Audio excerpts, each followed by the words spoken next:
because Omid's family is very affluent. In Persian, Omid means hope, and on him she pins all of her hopes. Class differences after the marriage proved to be quite a barrier. This is how she received by her husband's family, and I'm going to read a small passage from the novel.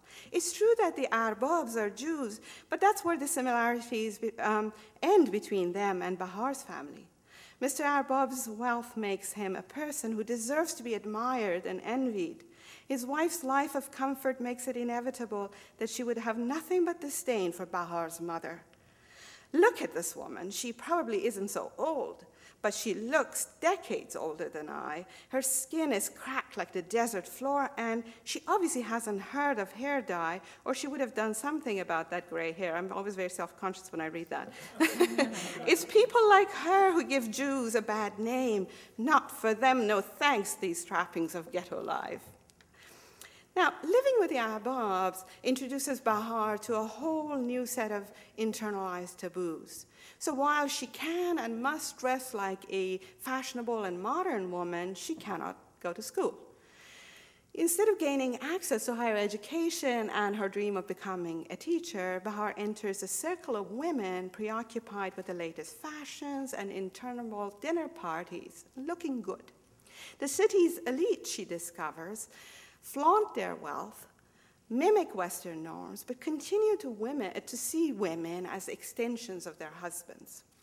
The women themselves appear to have internalized these images. So, for instance, we hear in the novel, every woman I know, even those who refer to themselves as thinking people, which means they understand more than most women, but not as much as men, believes that girls are like weeds. They grow anywhere, survive illness and misfortune, even if you don't want them to. Women are expected to become model wives. There's little room for them to grow, even if they have economic independence. If Bahar, the mother in the story, fails to realize her own dreams, her daughter, Yas, who tells us, who's the narrator in the novel, is born with a debilitating genetic disease that promises to disadvantage her even more.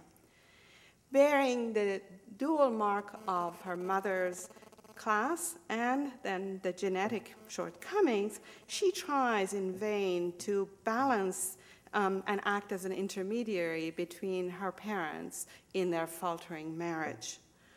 She witnesses and lives through her mother's frustrations, and living through that pain as a child, she comes to see herself as an additional burden for her mother to bear.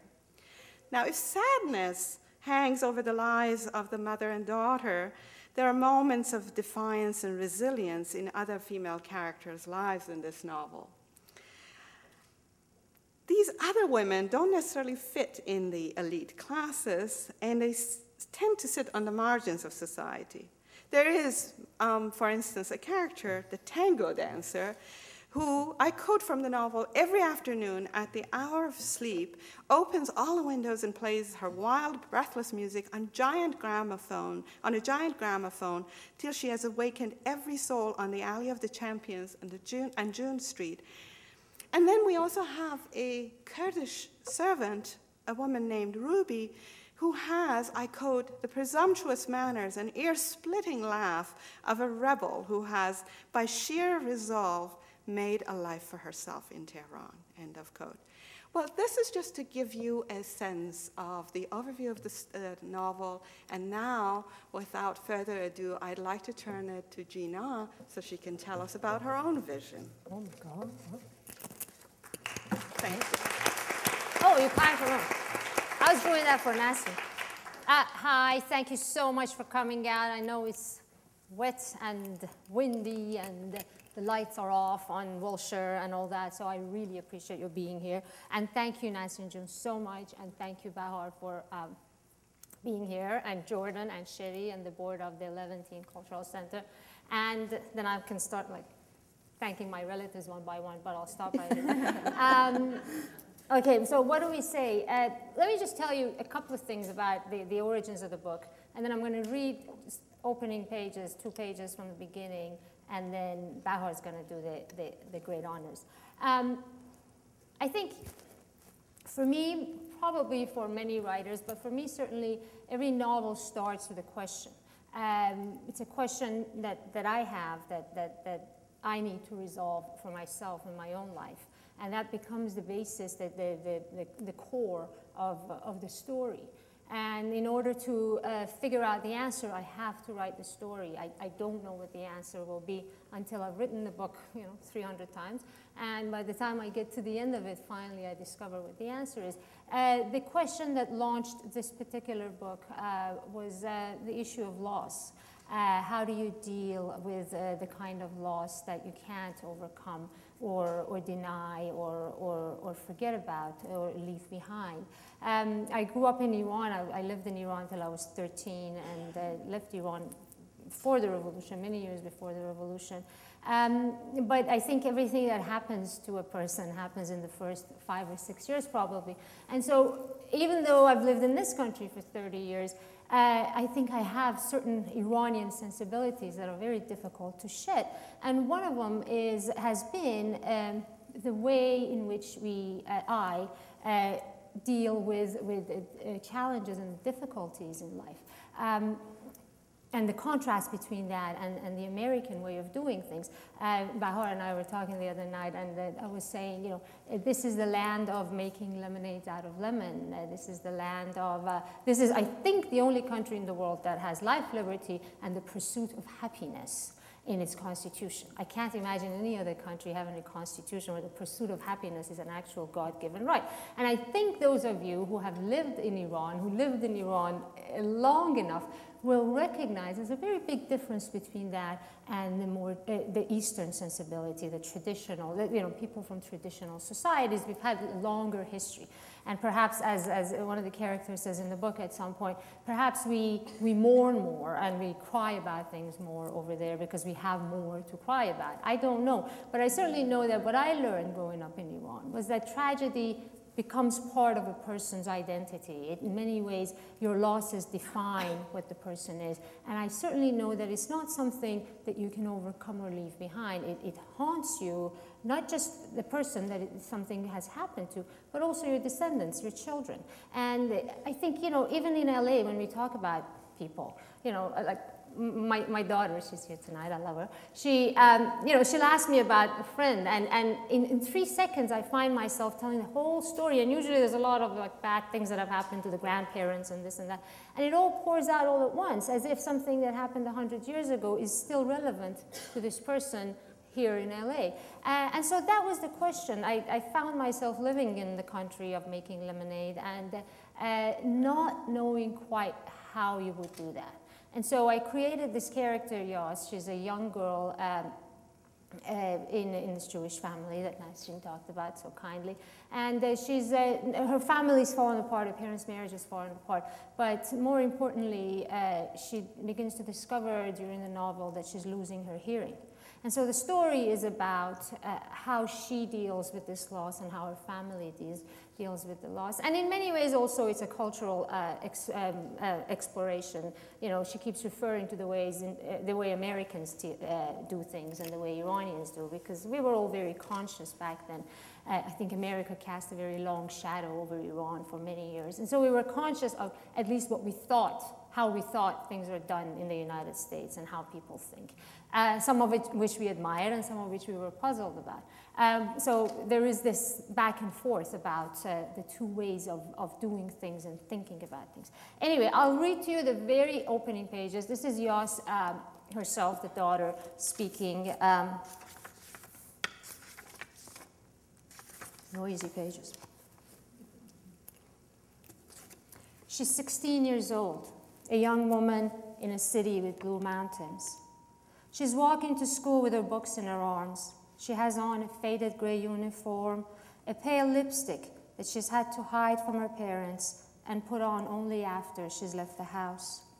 It's a golden spring morning, the light as clear as polished glass, the air imbued with the scent of poet's jasmine that blooms on slender vines everywhere in the city.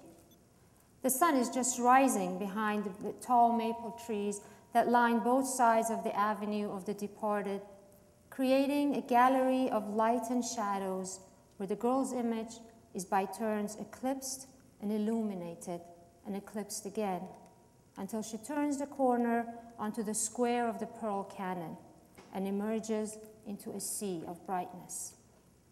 As she steps off the edge of the sidewalk, she feels a breeze, looks up in time to see a cloud of cherry blossoms rain down on her like a blessing. She lets out a cry of joy, opens her arms, and turns full circle amid the flowers.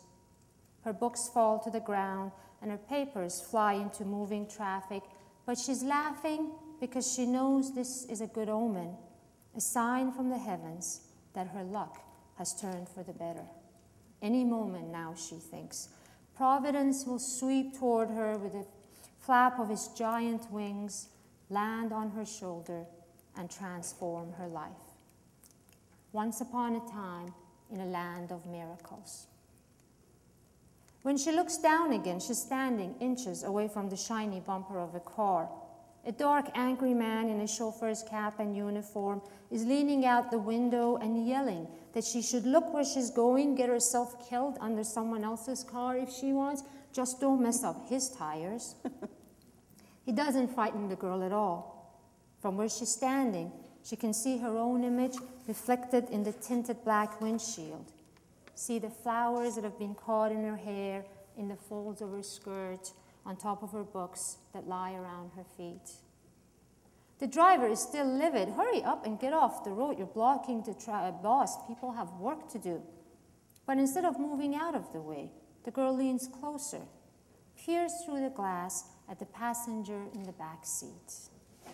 She's blocked the entire lane now, and cars are honking from every direction, but she takes her time picking up her books. God damn it, girl, you're just a kid. You have no business causing a nuisance for people bigger than yourself. Don't you know how to behave in civilized society? The driver yells again. But the answer is obvious. This is what my father sees as my mother stands before him that early spring morning in the city of my dreams. He sees a girl of limited means and abundant spirit. Of all the stories I will tell about my mother, this is the one I cherish most. I like to see her at the point of inception, the moment that would set the course for all our lives and all the stories that followed. And though I always know the end, even before I've said the first word, I like the possibility, the promise inherent in each new telling of a different finish. Thank you. Oh, thank you. She'll never tell you this, but her parents have barely noticed her whole life. Have loved her only in a careless, absent-minded way of parents who know their children will grow up to disappoint them. A girl, the seamstress had said when her daughters were young, is her mother's worst enemy, a liability she must bear all the way into the grave. Then the ghost brother died and broke her parents' heart, and after that it became even more painful for Bahar's mother to see her and her two sisters. Better to look away. There's nothing but trouble and shame where girls are involved. Bahar's parents are not cruel people. They love their children as much as anyone else. They make sacrifices and shed tears with the best of them.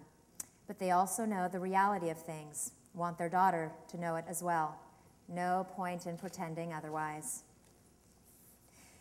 Inside the room where the two families are meeting, Omid's parents think it's over. That Omid is appalled by what he has seen, as they are, and he's recognized the folly of being here and, like them, can't wait to leave. Then Mrs. Arbab gets up and signals that it's time to go. Her husband kills a cigarette on the side of the plate in which he had been served peeled cucumbers that he hasn't touched because he couldn't bear to eat from these people's dishes. And then, when they realize at that point that their son has lost his mind,